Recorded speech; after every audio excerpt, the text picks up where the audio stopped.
আলহামদুলিল্লাহ,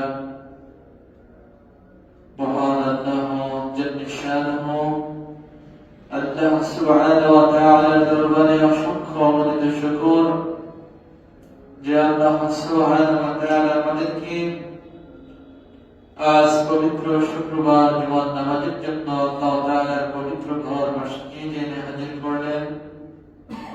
আমরা সকলে কোরআন খুলে শুকরিয়া আদায় করি, বলি আলহামদুলিল্লাহ। আমরা আল্লাহ সুবহানাহু ওয়া তাআলার দরবারে অসংখ্য অগণিত শুকর করি যে আল্লাহ রাব্বুল আলামিন আমাদেরকে আখিরি নবী সাইয়্যিদুল আম্বিয়া ওয়াল মুরসালিন রাহমাতুল লিল আলামিন শাফিউল মুসলিমিন নূরে মুজাসসাম সাইয়্যিদুল সাকালাইন মুহাম্মদ রাসূলুল্লাহ সাল্লাল্লাহু আলাইহি ওয়াসাল্লামের প্রিয় উম্মত হিসেবে কবুল করেছেন। শুকরিয়া আদায় করি, বলি আলহামদুলিল্লাহ। সম্মানিত হাজিরিন, রাসূল পাক সাল্লাল্লাহু আলাইহি ওয়াসাল্লামের উম্মত হওয়ার বিশাল নিয়ামত। এই নিয়ামতের আল্লাহ তাআলা আমাদেরকে দিয়েছেন। এই নিয়ামত শুকরিয়া আদায় করে আমরা শেষ করতে পারবো না। সেই রাসূলুল্লাহ সাল্লাল্লাহু আলাইহি ওয়াসাল্লামের শানে আমরা প্রাণ খুলে দুরূদ ও সালাম পড়লাম। নবী মুহাম্মদ রাসূলুল্লাহ সাল্লাল্লাহু আলাইহি ওয়াসাল্লাম কখনো উম্মতকে বলেননি, এখনো নবী তার রওজা মুবারকে উম্মতি বলে কাঁদছেন।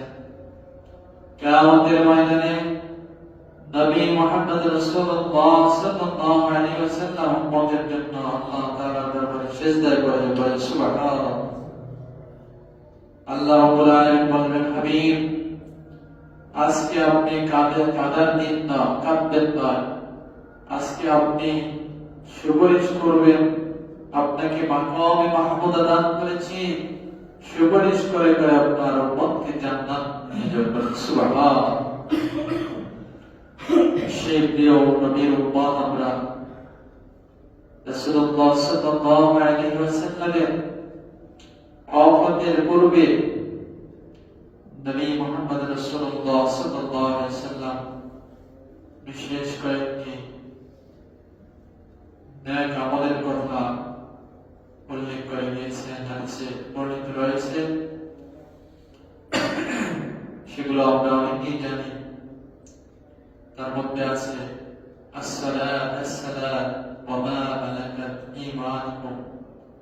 ও আমার উম্মতেরা, তোমরা নামাজ ছেড়ে দিও না, নামাজ। এবং বলেছে তোমাদের অধীনস্থদের সাথে তোমরা সদাচরণ করো। আল্লাহ রাব্বুল আলামিন আমাদেরকে এগুলো আমল করার তৌফিক দান করুন, বলি আমিন। পবিত্র কোরআনুল কারীমের মধ্যে আল্লাহ রাব্বুল আলামিন বলেন, মিনহা খালাকনাকুম ওয়া ফিহা নুঈদুকুম ওয়া মিনহা নুখরিজুকুম তারাতান উখরা। আমি তোমাকে এই মাটি থেকে সৃষ্টি করেছি। আল্লাহ রাব্বুল আলামিন বলেন, আমি আল্লাহ তোমাকে এই মাটি থেকে সৃষ্টি করলাম। তোমাকে মাটির মধ্যে রেখে দেওয়া হবে, আবার পুনরায় তোমাকে মাটি থেকে ওঠানো হবে, বলে সুবহানাল্লাহ। প্রতিটা মুমিন এই কথা বিশ্বাস করে আমাদেরকে আল্লাহ তাআলা এই পৃথিবীর জমিন থেকে আল্লাহর হুকুমে নিয়ে যাবে। মৃত্যুবরণ করবো, আমরা চলে যাব। পৃথিবীর কোন নবী রাসূল সহ যারা আছেন কেউ বেঁচে রাখবেন, বেঁচে থাকতে কেউ পারবে না। কুল্লু নাফসিন যায়িকাতুল মাউত। সকল প্রাণী, যত প্রাণী আছে, প্রত্যেকেরই মৃত্যুর স্বাদ গ্রহণ করতে হবে। এই মৃত্যু থেকে কেউ পলায়ন করে থাকতে পারবে না।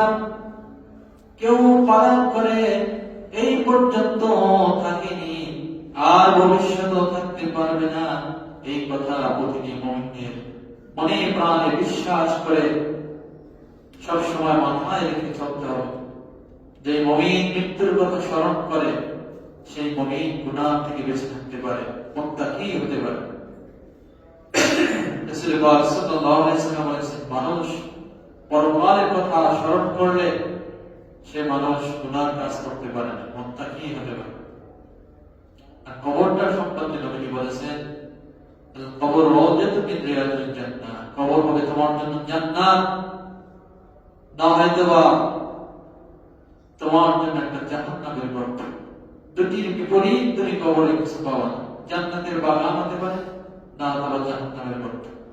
দুইয়ের বিপরীত কিছু হবে না। আমাদেরকে আমাদের কবরটা যেন জান্নাতের বাগান হিসেবে আল্লাহ কবুল করেন, করি আমিন।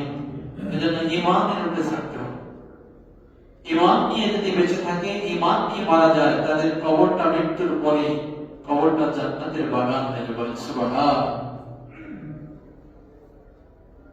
এজন্য আমাদের সবসময় মনের মধ্যে এই কথাটা রাখতে হবে যে ঈমানের উপর অবিচল থেকে আমার মরণ নেই।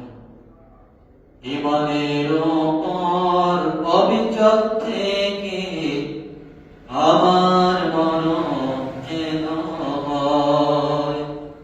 তোমারই কাছে বিনতি আমার, তোমারই কাছে বিনতি আমার, ও করহিম দয়াময়। ঈমানের পথে অবিচল থেকে আমার মরণ যেন হয়, করি আমিন। আল্লাহ তাআলা আমাদেরকে ঈমানের উপর যেন রেখে দেয়। ঈমান হচ্ছে সবচেয়ে বড় দৌলত। ঈমান নিয়ে যারা মরতে পারবে, বেঁচে থাকতে পারবে, সে হলো সবচেয়ে ভাগ্যবান। এই ঈমান এর উপর থাকতে হলে আল্লাহ তাআলার কোরআন, রাসূলের সুন্নাহগুলোকে আপনার পঙ্খানুপুঙ্খ রূপে আদায় করে নিতে হবে। দেখেন না, মানুষ মারা গেলে কি বলে রাখা হয় কবরে? বলা হয় বিসমিল্লাহি ওয়া আলা মিল্লাতি রাসূলিল্লাহ। সবাই বলে বিসমিল্লাহি ওয়া আলা মিল্লাতি রাসূলিল্লাহ। আল্লাহ তাআলার নবী রাসূলুল্লাহ সাল্লাল্লাহু আলাইহি ওয়াসাল্লাম আমাদের যে ইসলাম দ্বীনের দাওয়াত দিয়েছেন, সেই মিল্লাতের উপর এখানে রেখে দেওয়া হলো।